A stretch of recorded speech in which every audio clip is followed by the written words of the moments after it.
Agora você vai ouvir aquilo que merece. Quem és tu para querer manchar meu nome?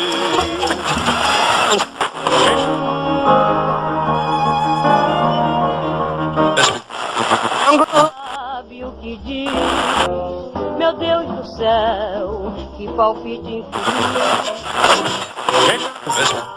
Podcast da Revista Concerto. Com Irineu Franco Perpétuo, João Luiz Sampaio, Leonardo Martinelli e Nelson Rubens Kunze.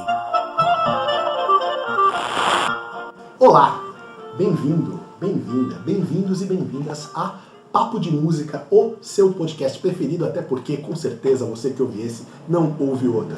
Sempre que a gente fala aqui de ópera, o Marcos Fecchio foi até o Ibope e viu que a audiência do podcast cresce barbaramente quando o assunto é canto lírico, especialmente quando a gente fala muito mal de alguém. Então, nessa retrospectiva que nós vamos fazer do ano de 2011, nós vamos começar pela arte da lírica.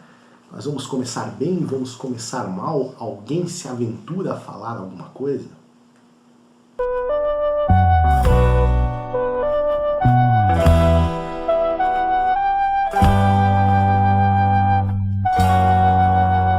Silêncio. Começa você, Irineu. O principal aqui em São Paulo foi esse impacto de finalmente voltar a ter um teatro de ópera, coisa que a gente nem lembrava que era. Tanto tempo que ficava enrolando a programação, deixando a orquestra exilada, as moscas comendo mofo, aí finalmente resolveram fazer uma temporada e eu acho que o maior êxito foi que eles conseguiram cumprir o que anunciaram, parar com aquela coisa delirante de ficar anunciando coisa que não ia fazer. Tudo que foi anunciado foi feito e foi feito, a gente pode discutir oscilação de qualidade e tal, mas foi feito direito de uma forma profissional. Né? Em relação ao teatro municipal, uma coisa legal é que eles também começaram ou conseguiram aprovar a lei que transforma o teatro numa fundação pública, e isso é uma coisa que estava demorando muito, e o teatro tem até maio de 2012 para fazer essa fundação funcionar. Fecchio, põe o reloginho. Vocês acham que até maio a coisa vai?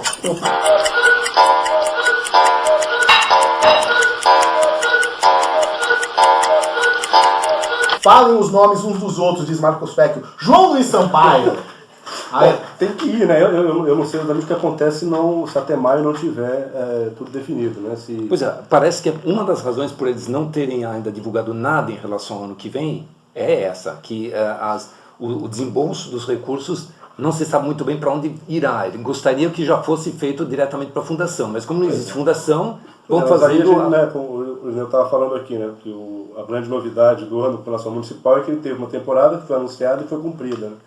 Mas eu acho muito temerário a gente terminar o ano sem saber se isso vai acontecer no ano que vem. É claro, tem já alguns títulos que estão sendo falados. Sim, até maio já existem 5 óperas para o Teatro Municipal de Sampaio, de São Paulo. Do Sampaio, La Traviata, Così fan tutti, na virada cultural uma Carmen, e aí alternando-se o Madalena do Villa-Lobos, a produção do Châtelet, com Pedro Malazarte.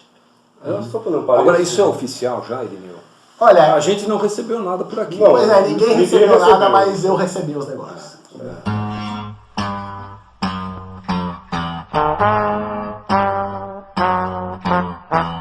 Pode sorrir pra quem você quiser, não precisa me humilhar.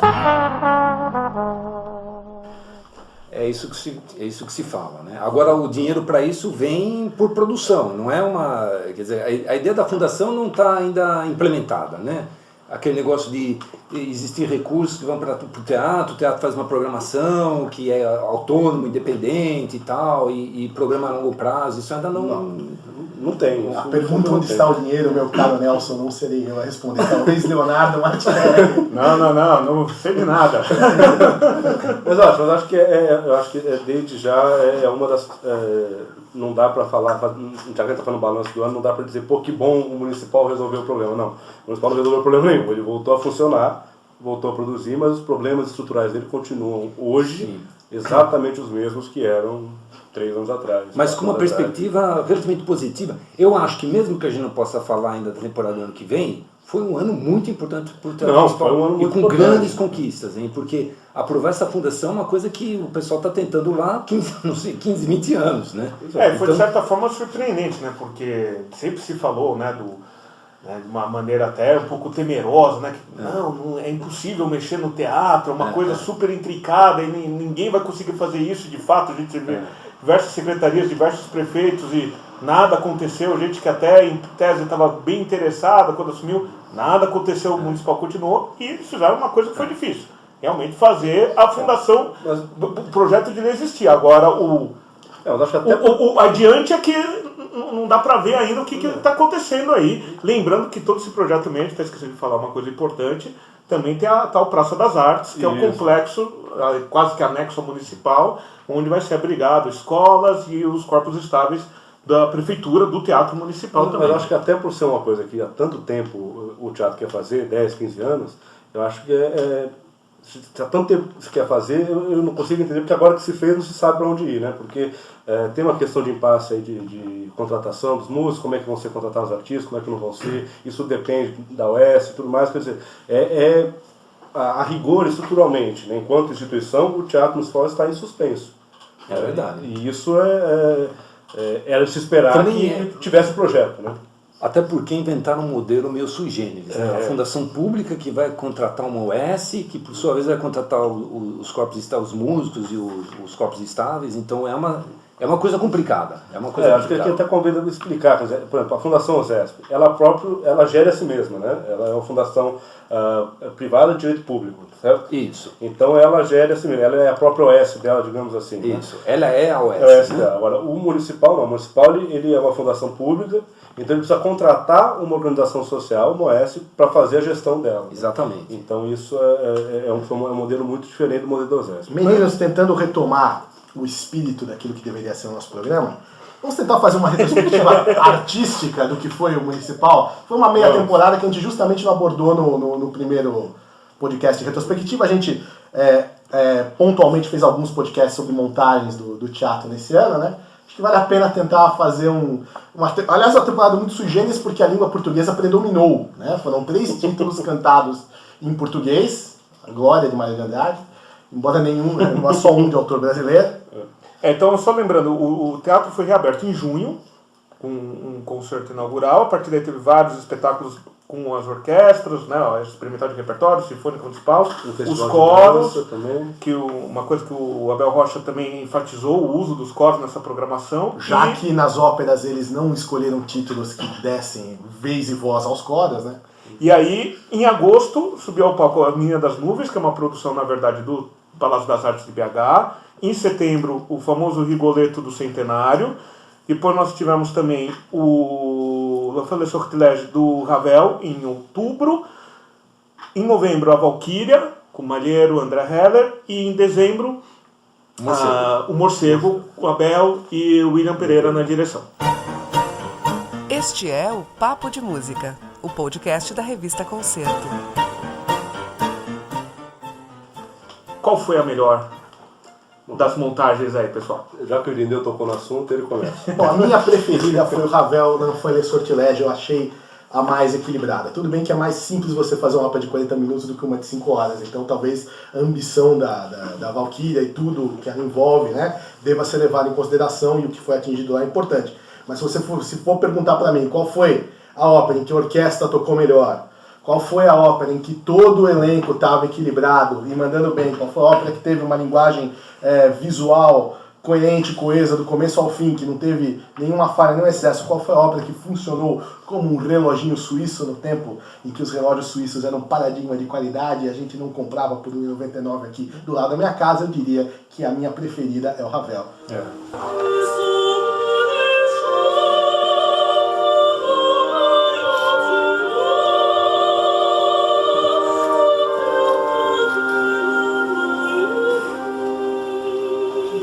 Bom, eu concordo com isso também.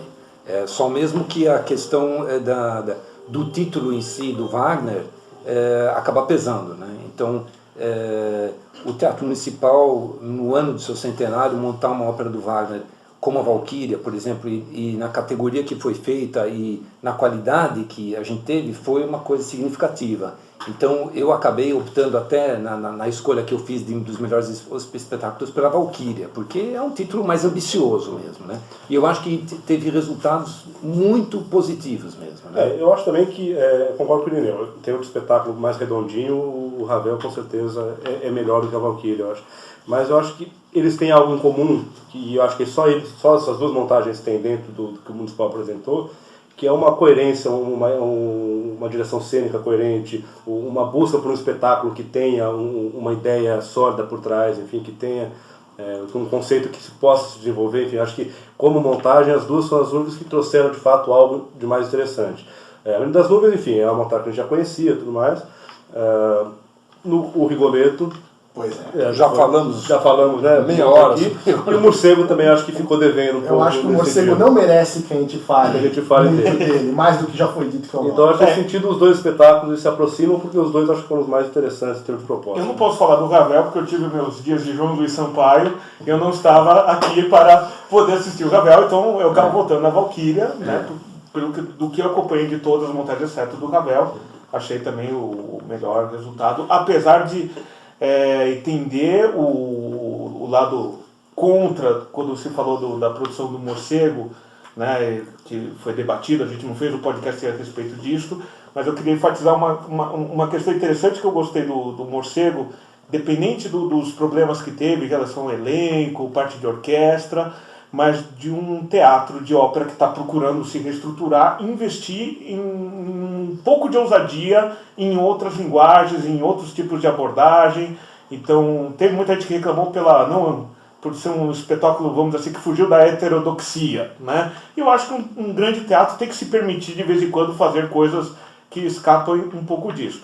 E eu acho particularmente salutar quando há uma discussão, uma não concordância dentro do ponto de vista artístico. Quando a gente vai falar do problema de musical, aí sim não pode ser. Mas só para lembrar que também o Morcego também não passou desapercebido, né, o Quarteto Calafrio aqui. A gente só não teve o tempo para gravar o podcast. Agora, para mim, a ópera do ano que rapela essas todas, põe no bolso com grande facilidade, é aquela que João Luiz Sampaio não viu porque estava em terras civilizadas, europeias e temperadas, foi o Tristão e Isolda de Manaus.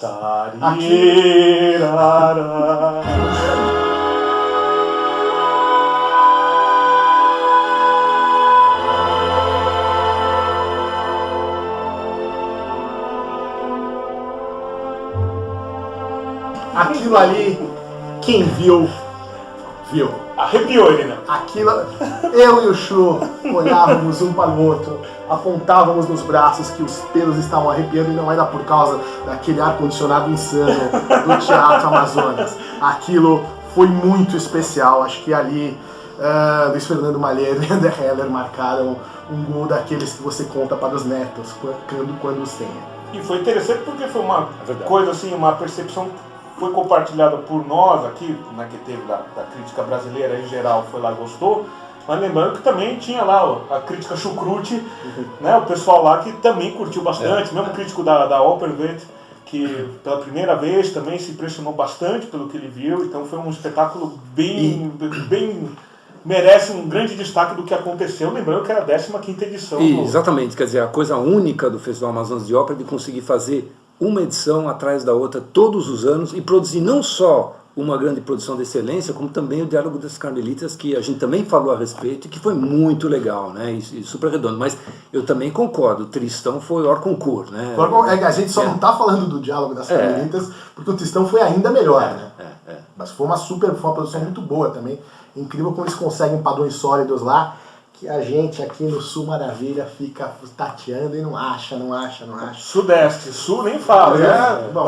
Lá Andelona Music, né? Terra sem música é do Paraná para baixo, né? Este é o Papo de Música, o podcast da revista Concerto.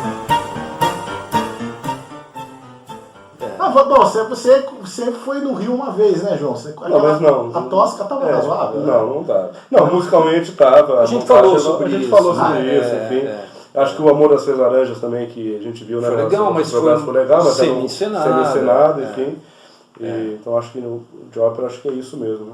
E lembrando, Belém também está voltando aí o Festival de Ópera Teatro da Paz, numa retomada, numa montagem pequena da Tosca, mas que promete aí o ano que vem. O que você ouviu falar também por fontes extras, que vão fazer em Belém o ano que vem? Fontes extras de Belém não estão muito felizes comigo, elas não andaram. Vai ser muito malvado.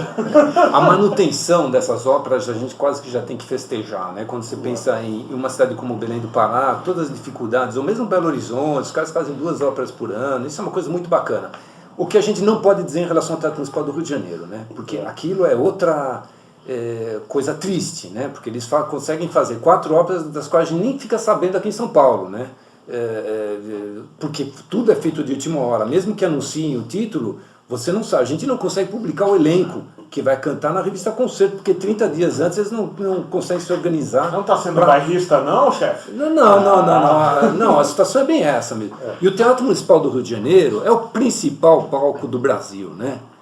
O teatro merece mais, né? Merece mais. O Scanini começou a carreira e as montagens que eles têm feito são não naquele palco, né? Sim, são montagens simples, são montagens preguiçosas também. Vamos falar um pouco bem claro. Eu acho que até musicalmente, no caso da Tosca, tinha um elenco legal aqui, tinha um elenco até que legal, não, era um bom elenco, mas a montagem era uma bobagem. Né? Num teatro como o Municipal do Rio, como nós falamos, que historicamente é o grande palco de ópera do país.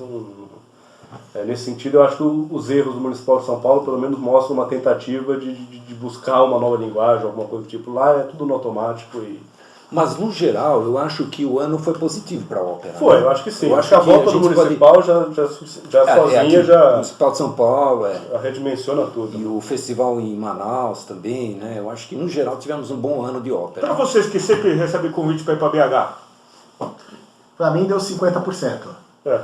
Qual que foi o 55%? O 50% foi o Nabucco, o Nabucco foi uma produção que, embora com altos e baixos do ponto de vista vocal e musical, assim, que se sustentou, e a parte cênica eu acho que era bastante sólida, uma produção que se... Aliás, já viajou pro Rio, né? Foi já uma produção que pode viajar sem problemas. O André Heller também. Maneiro Heller, né? Maneiro também que não, seu amigo Silvio Viegas. Foi o Silvio Viegas, é verdade. No Maneiro regiu o Xenia no ano passado. Isso. É verdade. Mas o outro 50% acha que o Irineu está se referindo a Boêmia. No final do ano. Já falamos sobre disso também. Então, já que nesse podcast nós estamos ficando apenas com os gorjeios das vozes líricas, João Luiz Sampaio, você que é o grande especialista, você que fala aquilo que nós anotamos, você que me cutuca na cadeira do lado do Teatro Municipal de São Paulo, você teria performances vocais a destacar, sendo as coisas que você viu fora do mundo civilizado, por favor, aqui no terceiro mundo? As poucas coisas que você assistiu aqui no Brasil? Olha, eu acho que... os suspeitos de sempre, acho que foram muito bem, enfim, né? Denise de Freitas, Gabriela Patti, Rodrigo Esteves, enfim. Posso estar esquecendo de alguns nomes agora, mas... Eliane Coelho, enfim, foram nomes que são suspeitos de sempre e saíram bem. Eu gostei particularmente, tem coisas que me surpreenderam. O Atalayan fazendo Romeu e Julieta no Teatro São Pedro. Acho que foi realmente...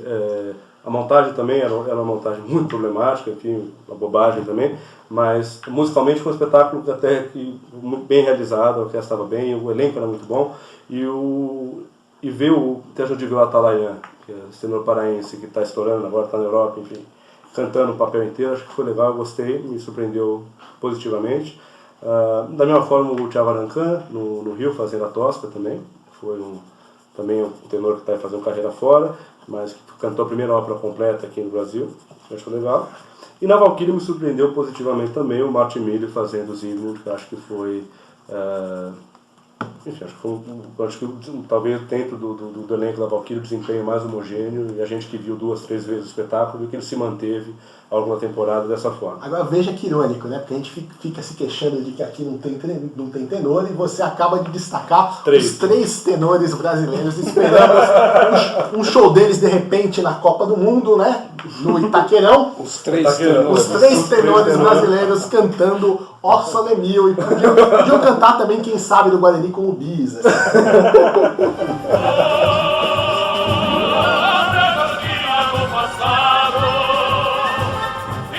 Fredda lo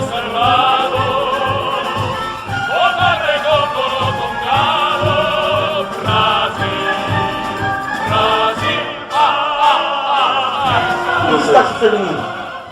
Tá. Vocês não vão falar o destaque de vocês, né? Acho que alguém diverge desses. Eu não vou falar dessa vez. Olha, eu colocaria. Eu acho que entre os homens o Martin Miller, eu acho que valia. E aí eu colocaria também o Leonardo Neiva, que em Manaus também fez o Curvaldo, que foi excepcional, mesmo nas outras aparições que ele fez. Curvenaldo. Perdão, Curvenaldo. Foi bem legal, um nome que também colocaria.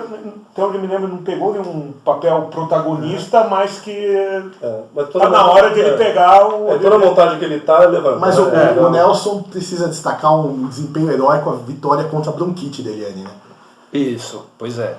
Bom, eu adorei a Eliane Coelho fazendo Isolde, né, em Manaus. Não, e ali eu gostaria de chamar para uma revelação Andréa Souza como Brangheni, assim, a mezzo-soprano. Sai um pouco, como diria o João Luiz Sampaio, sai um pouco da lista dos suspeitos de sempre, porque tem as nossas Denise de Freitas, etc., que são as garantias de qualidade usuais.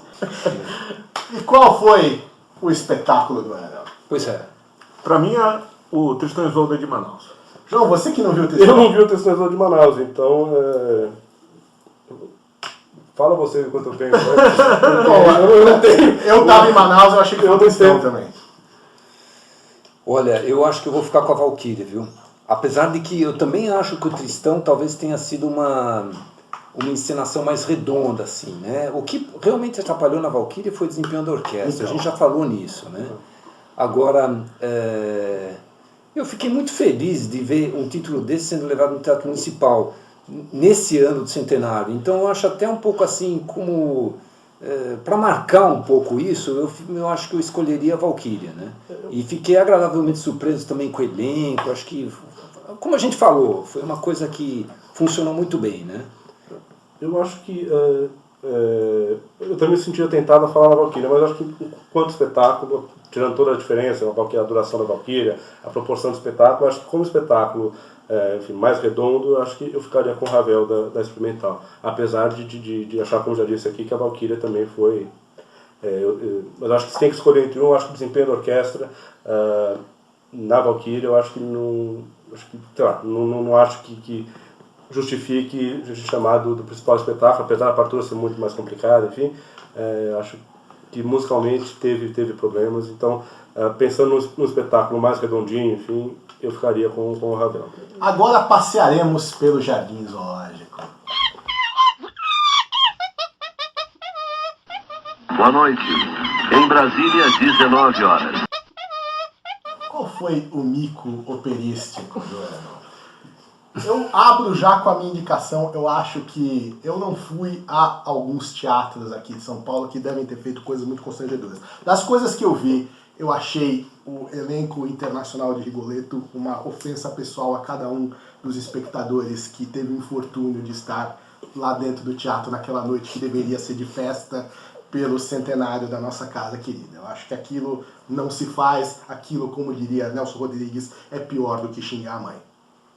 Também dentro dessa perspectiva, dentro do que se esperava, do que deveria ser, da monta de dinheiro envolvido, o elenco internacional do Rigoletto tinha muita responsabilidade de fazer a coisa funcionar e não aconteceu.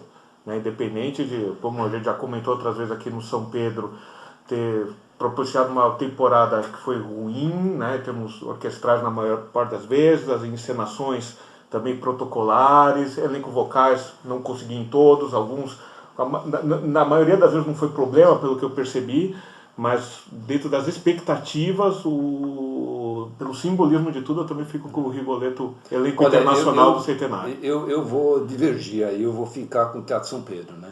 E especialmente com o Guarani. Não, agora, novamente, não falando assim, digamos, da performance musical que ali foi apresentada, mas assim como concepção totalmente errada, título, como a gente já falou aqui também, título que não cabe na casa e com recursos muito abaixo do que seriam necessários para se fazer aquilo, né? Seria muito mais correto chamar aquilo de versão em concerto, semi-encenada, qualquer coisa do tipo. Aí a gente ainda acharia ruim, mas pelo menos seria mais honesto, né? Mas, novamente, eu acho que a questão aí é o desrespeito em relação ao artista, ao maestro, ao coro, aos cantores, a todos aqueles que realmente estão dedicando a vida, como eu falei aquele dia, a questão da ópera e que ali tem que se submeter a essas condições de trabalho. Então, assim, o meu voto vai para o Teatro São Pedro, assim, especialmente para essa encenação. João Luiz Sampaio. Eu fico muito em dúvida entre a Bohème de Belo Horizonte e o Rigoletto municipal, mas eu acho que todo o simbolismo que tinha esse Rigoletto era a reabertura do teatro, né? Era o centenário do teatro, você trazer cantores de fora dessa qualidade, querer jogar os brasileiros para segundo plano. No dia do centenário do teatro, eu acho que foi um mico realmente muito grande. Então, acho que simbolicamente o mico do ano para mim é também o Rigoletto do municipal. Esse foi o resumo da ópera. Imperdível. No próximo podcast nós faremos a retrospectiva da vida orquestral, que foi bastante movimentada em 2011. Já chegou a hora do programa terminar. Logo nos veremos de novo. Vai partir. Porque nós gostamos de vocês.